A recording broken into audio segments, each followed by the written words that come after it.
Programa de hoje, o historiador, vereador por São Paulo e estudante de medicina, Fernando Holliday, o negro de estimação da direita, que vem lançar o seu livro A Senzala Ideológica. Você sempre tem que ter algo de que você não abre mão, princípios que você não abre mão. O brabo Fernando Holliday. Olha só, Fernando Holliday. Fala, irmão, beleza? Você sabe que você é uma simpatia. Todo mundo gosta de você pra almoçar na Dirce. Ele é um cara gente boa, a gente já conhece muito tempo aqui. Fernandinho simpatia. Verdade. O Fernando Holliday tem um livro que é A Senzala Ideológica. Esse livro está na Amazon. Como é que faz pra comprar o seu livro? Ó, lá na Amazon você encontra na Senzala Ideológica e também direto no site da editora, almedina.com.br. Também já tá lá entre os mais vendidos, graças a Deus. A Almedina é editora portuguesa, né? Isso, exatamente. Que legal. Bom, muito bom. E além disso, ele é um estudante de medicina. Pois então temos aqui um futuro médico. De manhã tava estagiando na UBS, agora eu tô aqui, ó. Mas tô perdendo a aula de bioética. Tá em que ano? Tá vendo? Eu tô no primeiro ano ainda, segundo semestre. Você já sabe o que você quer ser? Vai ter o Dr. Holliday. Cara, eu penso em ser psiquiatra, mas aí às vezes eu fico meio que viajando em outras especialidades. Agora eu tô em medicina intensiva, gosto bastante. O Sam já interessou. Não, que é de UTI. Mas olha só como combina. Psiquiatra e política é uma coisa que a gente tá vendo. O Sam já quer fazer pergunta. Já fica rico, já compra 3 casas. Precisa de um medicamento pra turma. A turma tá muito eufórica, né? Você tá vendo aí. Uns calmantes. Zuzu, diga lá. Você Pode, por favor. fazer uma pergunta por do favor, livro, faço questão. do Holliday, antes da gente entrar na pauta. Ô, Holliday, depois que você lançou o livro, e claro, você tem toda a tua pesquisa, todos os autores, a bibliografia, os ataques dessa senzala ideológica, dessa turma que considera você o capitão do mato, piorou? Ou teve uma galera que falou, pô, Holliday, eu li o livro Abriu meus olhos. Realmente você clareou as coisas pra mim. Cara, curiosamente, eu já encontrei umas 2 pessoas assim, mas pessoas comuns, né? Nenhum influenciador, nem nada do gênero, que continuam discordando de mim, só que depois que leram o livro, eles falaram, nossa, eu nunca tinha pensado por esse lado, né? Eu nunca pensei como que a militância negra se transformou numa espécie de carrasco mesmo, perseguindo pessoas que pensam de forma diferente. E o mais interessante o título do livro, né, Senzala Ideológica, acaba sendo mais fácil de ser explicado porque a gente constantemente está tendo episódios desse tipo. Alguns meses atrás a gente teve o Hélio Negão lá no Congresso Nacional, sendo chamado de Capitão do Mato também. E mais recentemente você teve o caso da Jojo Todinho. Sim, que aí foi absolutamente estrondoso, né? Porque ela era, ou ainda é, não sei, uma cantora muito ligada ao pessoal LGBT e tal. E aí, de repente, quando ela se posiciona como uma conservadora de direita, etc., as pessoas ficam chocadas. Como assim a Jojo Todinho, negra, se rendendo à direita e tal? Como se ela não pudesse pensar daquela forma. E como se tudo aquilo que ela construiu, a história dela, não valesse de nada, de repente, por conta das ideias políticas dela. Isso é um completo absurdo. E eu acho que o livro ele vai muito bem ao denunciar isso, ao expor isso, e acho que fica mais fácil compreender, olhando episódios como esse, de como a senzala ideológica, infelizmente, ainda existe. E você pega o caso da Jojo Todinho, né, que a parte, o artista tem sempre lá que tem uma turma e você precisa fazer parte dessa turma. Sim. Às vezes é num apartamento, Se tocando entrosar. um violão, né? Com, olha que coisa. E se você não participa desse grupo, você é excluído. Então você tem que dar o discurso não que é o que você acredita, é o que a turma quer que você fale. Por isso que esse desabafo dela, independente da ideologia, mostra aí que tem muita hipocrisia. E a gente vê tanta coisa acontecer. Pô, vamos pegar a história da Amazônia. Fizeram a música da Amazônia. Salve, Amazônia. Pô, que tá papelão. E aí, que agora? Cadê os artistas nas queimadas? Pois Como é que você enxerga isso? Isso é bem bizarro, né? Porque a gente teve no governo anterior o máximo de queimadas que a gente chegou a ter na Mata Atlântica. Só para pegar a Mata Atlântica, foi cerca de 7 mil metros quadrados, um pouco mais de 7 mil metros quadrados. Isso, para a época, era um escândalo, né? E aí foi justamente nessa época que fizeram a música, Salve a Amazônia, não sei o quê. Campanha internacional, Macron se posicionando, o Brasil vai ser punido, etc. Temos que ir atrás e tal. Agora, nos últimos 2 anos, em 2 anos apenas, nós tivemos mais de 29 mil quilômetros na Mata Atlântica, sem considerar a Amazônia, de queimadas. Ou seja, é tipo assim, infinitamente muito mais queimadas, e esses artistas não se posicionam. E por que isso acontece? Eu acho que é o mesmo efeito que fez com que a Jojo Todinho, por exemplo, não se apresentasse como de direita ao longo de todos esses anos. Que é o seguinte, você cria toda uma atmosfera, todo um ambiente, uma cultura, onde aqueles artistas que não se identificam com a ideologia de esquerda, não têm aqueles mesmos posicionamentos, vão acabar sendo punidos. Perfeito. Então você corta ele do programa, você tira ele do show, etc e tal. E aí, com medo dessa retaliação, você acaba não se posicionando. Por isso que agora, por exemplo, tá todo mundo quieto. A turma do Salve Amazônia não fez um novo coral, né? Exato. E o dinheiro não tem ideologia, o dinheiro ele não tem... Opa, com né? certeza. Não, o dinheiro, quando você recebe o dinheiro, você pode dizer... A única coisa verde que tem na Amazônia hoje é dinheiro. É o dinheiro. Amigão. O resto já então, era. o artista, ele quer, Mas eu tô obviamente... defendendo os artistas, porque é difícil cantar com esse tanto de fumaça. Ah, sem dúvida. Mas você pega, Samidana, e a gente coloca aqui no programa, que a gente tem a linhagem geek do Alba, e ele fala muito da cultura woke. Certo. E, resumidamente, as empresas agora que estavam com esse discurso estão caindo. Harley Davidson, a gente já citou aqui, lá no passado a Target, a Bud Light. A própria Disney agora tá mudando. A própria Disney. No Brasil, também a gente vê que tem uma tendência da publicidade de abraçar, roubar a pauta. A pauta que é legal, eu vou falar porque eu quero parecer bonito, não significa que eu vou entregar. Você acha que isso no Brasil também está mudando? A publicidade, ela tá falando, pô, o povo não é bobo? Com certeza. Teve até um caso famoso aí de uns tempos atrás. Uma marca de cerveja X fez uma espécie de propaganda que era para tentar ser inclusiva, né? E lançou uma cerveja que vinha com arco-íris e tal, e fez um comercial lá com o pessoal, LGBT e tal, não sei o que, arco-íris, diversidade e tudo mais. Só que aquela marca de cerveja era consumida principalmente por caminhoneiros, que gostam de parecer machão. Lá dos Estados Unidos? Não sei o que, exatamente. Pode falar da Bud Light, Bud Light. sem problema. Tá bom. Pode mandar pra gente se tiver aí. Exatamente. E aí, o que aconteceu? Eles tiveram uma crise enorme, porque eles absorveram a agenda, muito provavelmente porque contrataram ali um marqueteiro da agenda woke, etc. E aí ele falou, não, precisamos fazer uma campanha inclusiva e tudo mais. Só que aquilo não dialogava com o público, né? E eu acho que a gente está vendo isso agora no Brasil também. As pessoas estão cansadas, né, dessa agenda woke, estão cansadas dessa história de ideologia de gênero, etc e tal. E as marcas estão percebendo isso. Elas estão começando a atingir o bolso. E isso vai fazer com que a gente veja, nos próximos anos, uma mudança de tendência. E aí, pode ser muitas vezes até que a direita pense, nós estamos conseguindo mudar a realidade, mas talvez não seja bem isso, é mais uma questão econômica mesmo que está batendo a porta dessas empresas. Ô, Holiday, que nem essa questão que a gente está falando da Bud Light e tal e tudo mais, era uma cerveja que, assim... de certa forma, eles colocavam dessa maneira. Pô, é uma cerveja que é consumida por caminhoneiros, a galera da estrada e tal. Enfim. E aí eles tentaram embalar de uma outra forma e aí não foi aceito. Não pegou. Não colou. Só que, o que acontece? O caso da Johnny Walker. Cara, é uma bebida que, assim, quem gosta consome. Independente de ser homem, mulher, trans ou qualquer outra coisa. Você acha que o que atrapalha de verdade é tentar fazer isso? Vamos colocar um rótulo diferenciado pra gente tentar vender, pra gente tentar nichar a bebida? Forçar a barra. Porque assim, você não precisa, você vende pra todo mundo aquilo. Quem quiser tomar, toma, independente da orientação. Você acha que isso pega muito? Eu acho que o negócio é essa mentalidade de cotas. A ideia de cota. Se eu não tiver um produto que seja voltado para a comunidade LGBT, eu não vou atingir esse público. Se eu não tiver um produto voltado para os negros, eu não vou atingir esse público. Não é assim.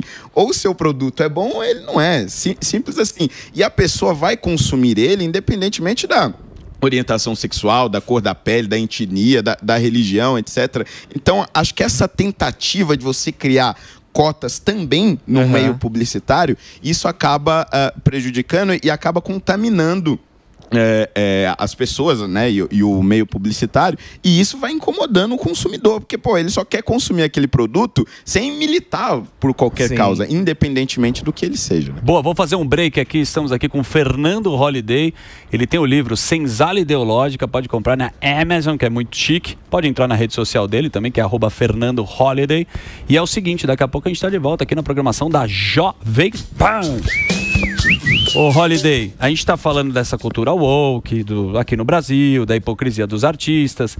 Você acha que a gente importa isso dos Estados Unidos, que isso daí começa lá, principalmente o woke, porque a gente vai ter eleições americanas e é o mesmo discurso, se você for ver a mesma polarização, são dois candidatos, é o republicano, democratas, eles estão nessa pauta também. A gente meio que chupinha essas coisas também, você acha que a política está nessa? Eu acredito que sim, até porque a polarização que você tem nos Estados Unidos, você teve uma reprodução aqui no Brasil também, só que eu tenho a impressão de que nos Estados Unidos você tem, ultimamente, artistas se posicionando um pouco mais à direita sem medo dessa retaliação. Aqui no Brasil você ainda tem muito esse ambiente da retaliação, exceto no meio sertanejo. No meio sertanejo você tem diversos cantores que vão lá, se posicionam à direita ou à esquerda, etc. Você tem uma gama muito grande de espectros ideológicos. Mas você sai do meio sertanejo, você não tem muita variedade ainda. Você tem muitas pessoas de esquerda e cercadas por essa esquerda. Então, me parece que aqui no Brasil a gente ainda precisa ter uma classe artística um pouco mais amadurecida. Não só no sentido de ser independente politicamente, mas de realmente entender sobre política, né? Porque um dos grandes problemas que a gente tem é que os artistas, muitas vezes, eles se posicionam, se colocam em campanhas políticas, mas não sabe o que faz um senador, um deputado, a diferença do deputado estadual para o vereador, para o prefeito, etc. E isso acaba contaminando também as pessoas, que já não têm muito acesso à informação e acabam aí ficando dependentes desses artistas que também não entendem muito. E essa questão dos artistas, a gente tem aqueles que realmente assim conhecem o político, concordam com as ideias, e a gente tem também aqueles que só ganham um cachezinho para fazer a coisa ali. Tem isso também. Tem essa diferença também, que são, na maioria das vezes, os que acabam se arrependendo aí pelo caminho, né? E no Brasil, você ainda tem muita coisa do artista dependente do dinheiro público. Eu, por exemplo, já fui muito contra a Lei Rouanet, etc. Hoje em dia, não tanto, assim, porque realmente no Brasil é difícil você fazer... Não, a Lei Rouanet é boa, não vem não. É muito difícil você fazer arte, cultura e tal, só com patrocínio privado. Diferente dos Estados Unidos, onde você tem já uma cultura de empresas privadas sempre patrocinando artistas. E aí você também ajuda a reforçar essa atmosfera do artista dependente do governo. Então, para além das questões ideológicas, você tem essa coisa do, putz, se eu apoiar o fulano, o ciclano ganha, eu fico sem dinheiro, né? Então, é um ambiente bem complicado. Exatamente. Aliás, a gente estava falando justamente sobre esse assunto, que são as empresas privadas. A Netflix lá doou lá para os democratas. Sim, isso. Né? Então, eles 7 bilhões. Só que, no Brasil, né, Samidana, me parece que aqui o lobby, ele é uma coisa assim que... Não, o lobby aqui é crime. É crime. Só que se você que é um homem que já circulou nos corredores da política, eu tenho uma empresa de ar-condicionado, falo, ô irmão, beleza, você me coloca lá em contato com alguém em Brasília, você coloca ar-condicionado em todos os lugares, racha com o cara e ninguém sabe que isso acontece. Verdade. Você já viu isso acontecer bastante, né, cara? Sim. Inclusive, isso é bem comum, né? Você vê projetos de lei que muitas vezes são voltados para um determinado ramo. Por exemplo, na Câmara Municipal, a gente votou alguns anos atrás, não chegou a ser aprovado, né? Mas era um projeto que obrigava todos os condomínios da cidade de São Paulo a ter pelo menos 2 vagas com aquelas tomadas de carregar carro elétrico. Sim. Só que assim, você não tem tanto carro elétrico. Hoje você já não tem. E se não tiver ninguém com carro elétrico no você vai ser condomínio, obrigado a ter a vaga com o negócio lá. Ou seja, me parecia muito óbvio que esse era um projeto direcionado. E aí você tem outras coisas interessantes, né? Por exemplo, na época dos aplicativos de transporte, que teve aquela disputa com taxistas e tudo mais, você teve as empresas de aplicativo, óbvio, defendendo o aplicativo e tal, e alguns vereadores, como eu, também defendendo esse direito. Aí passa alguns anos, essas mesmas empresas vieram pedir regulações mais rígidas para aplicativo de transporte. Por quê?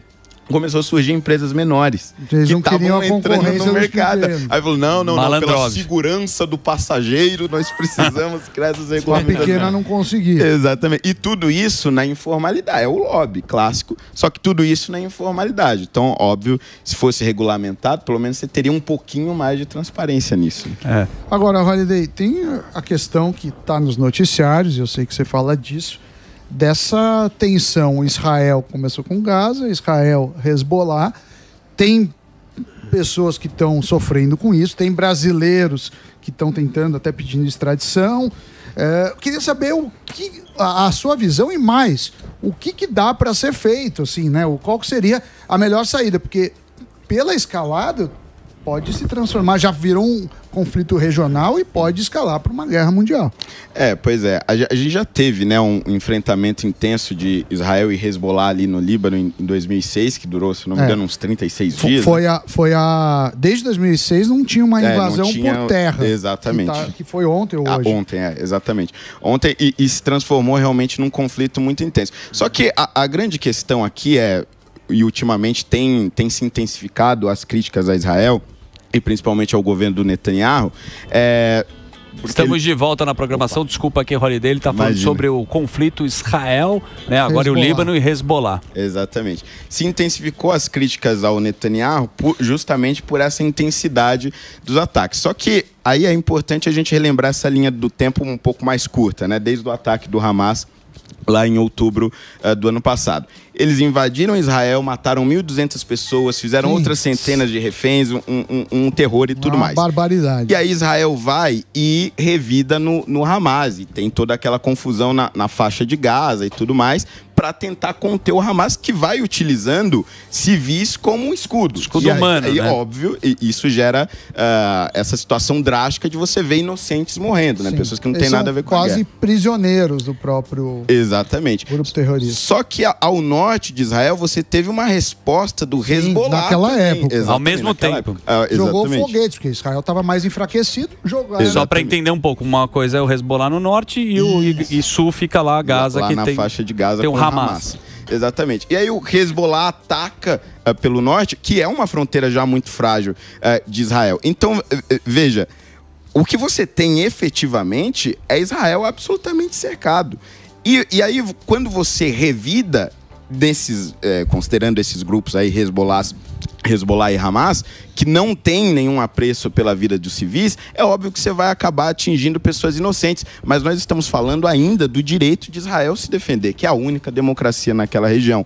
A única democracia que, inclusive, é justamente o local onde os jornalistas conseguem, com segurança, cobrir a guerra, com alguma segurança ainda por cima.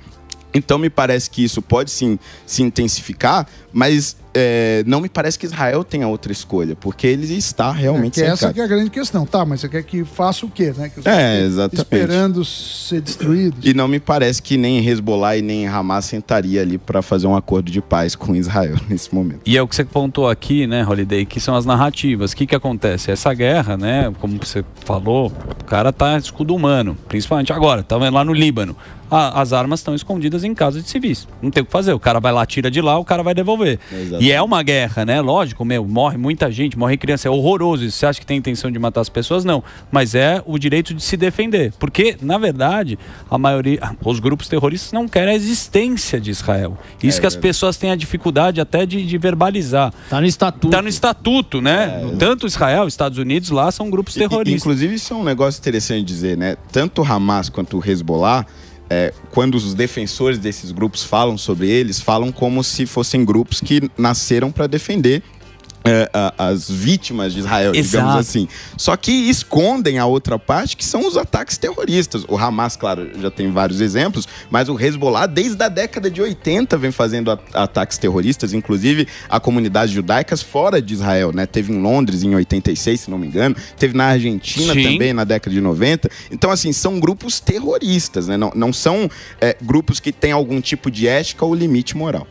E essa escalada da guerra, a pergunta agora nesse momento, pela tensão que está, sabe quem o Irã financia, né? Esses grupos, né? A gente sabe que vem de lá, e aí tem um conflito dos Estados Unidos, você pode ter uma escala maior na guerra. O que você acha? Você acha que isso aí vai pegar pro... Me parece que tem graus de escala, né? Atualmente a gente ainda está vendo essa disputa com o Hezbollah, mas o risco agora é que o Irã e o Iraque também se utilizem de milícias menores para tentar atingir Israel, já que o Hezbollah foi drasticamente enfraquecido e o Hamas está cercado. Só que se isso não for suficiente, aí você tem uma disputa infinitamente maior, que é o fato de que Os Estados Unidos está por trás de Israel, né, apoiando já há muito tempo. Inclusive, desde 1967, os Estados Unidos não têm um presidente que não tenha apoiado Israel. Perfeito. E não me parece que vai ser diferente, independente de quem vença as eleições lá agora. E, do outro lado, você tem apoiando fortemente o Irã, a Rússia, ou seja, duas potências gigantescas que já estão, digamos, de coadjuvante em um outro conflito que é a Ucrânia. Então, parece que a tensão vai crescer cada vez mais. Agora, se vai virar uma guerra mundial, eu não sei, espero que não, né? Tomara que não. Você vê que ele tem propriedade de falar de geopolítica. O que você perguntar para este homem, ele fala tudo. @Fernando Holliday, o livro dele Senzala Ideológica. Cara, obrigado por participar sempre com a gente. Honra. Você dá show Valeu, aqui. obrigado. Valeu, Holliday. Valeu, Vamos agora mas... para a vinheta para o nosso próximo convidado. Vamos lá.